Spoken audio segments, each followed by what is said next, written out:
Thank you. Oh, yeah. My name is Hugh. My partner Alex and I run OMGICU, which is a new website that's going to turn celebrity on its head. But I'm not here to talk to you about a real-time celebrity spotting website tonight. Celebrities are people who are well-known for being well-known. It's human nature to care about important people, and we've created technologies that let us share information about those people. So we do. And now they're everywhere. But there were no celebrity cavemen. Maybe the guy that invented fire should be famous, but he hadn't invented writing. But here's what they were doing. They were forming groups, because you didn't live for very long when you were independent. And they were following the leaders of those groups, people with access to things like resources and women, because those things helped you live longer to reproduce. So if you had a tendency to pay attention to leaders, you lived longer to reproduce and pass those genes to us. Eventually we discover writing, and the people in charge have access to technologies to spread awareness of people across populations, things like coins. Alexander the Great was known in India and in Egypt while he was alive, and this is a new thing.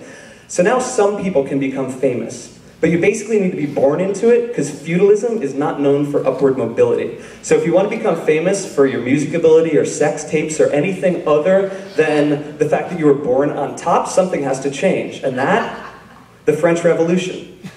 People start to move between classes, and in England, you have the Glorious Revolution. This happens at the same time that a law expires that controlled the growth of the printing press. So you have the first press coverage of real people, people like Kitty Fisher, who staged all of these events, including this one, where she fell off of a horse and let the gentleman see her pretty thighs.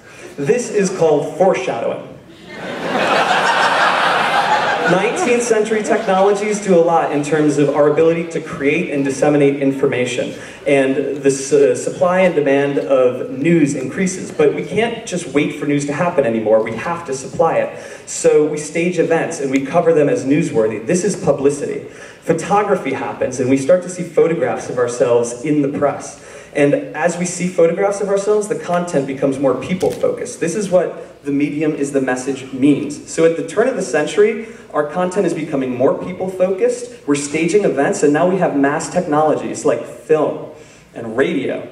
And this does all crazy shit. Like, at the turn of the century, there was a poll to which people were the most admired public figures, and it didn't include entertainers. This actually made sense, because Hollywood didn't promote actors. They thought by keeping them anonymous, they'd be able to reduce the costs. And this was okay with actors because they didn't want to jeopardize a stage career by being associated with film, which was really lowbrow. But then movie magazines bent to audience demands to know more about people because they would sell more copies that way. Hollywood recognized the value in publicizing people, and they created the star, which was an image that they could maintain. It wasn't based on your acting ability. And it was rooted in the American dream, the fact that anyone could rise from nothing and become famous for anyone to see. And so images were carefully maintained, both on-screen and off-screen, and scandals were covered up. But you can't really cover up scandal when people want them. So Walter Winchell emerges, and he has 50 million readers at a time when America only has 140 million people. Elizabeth Taylor basically invents the extramarital affair, and paparazzi are there to cover it. So People magazine spins out a time, and their focus isn't on news, it's on people, not issues.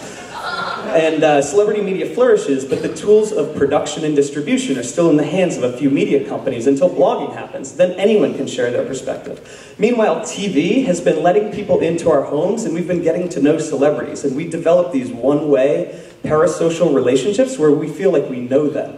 We identify with them, and our caveman instinct tells us to copy them. Fortunately, reality TV is there, so you no longer need to be noteworthy to be famous. You just need an outlet to hold you up like you are noteworthy. And in 2007, Pew Research found that of 18 to 25-year-olds, the most common life goals were fame and fortune. And this was before celebrities made Twitter popular. And now it's like you're only an @ mention away or a YouTube viral video away from becoming famous. And this strengthens our parasocial relationships. But in reality, 50% of attention on Twitter is devoted to 20,000 accounts. So where does it head from here? Well, Alex and I have some ideas, and we've articulated them through the first version of our website and our iPhone app. But here's the point. Celebrities are not a naturally occurring thing. They're related to technology that we've created, and as those technologies change, so do celebrities. Thank you.